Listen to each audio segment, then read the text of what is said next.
এখন এই মুহূর্তে আমরা গুজরাটে সোমনাথজির মন্দিরে।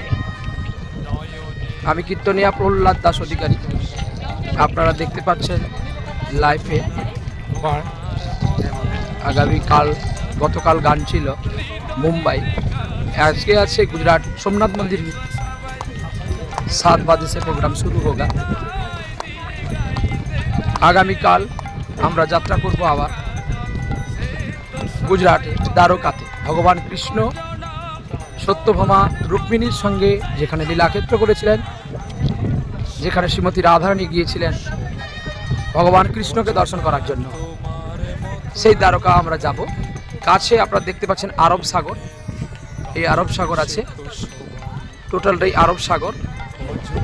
সবাই ভালো থাকবেন, সবাই সুস্থ থাকবেন। কীর্তন জগতে যারা গুরুজন ব্যক্তি তাদেরকে আমি প্রণাম জানাই।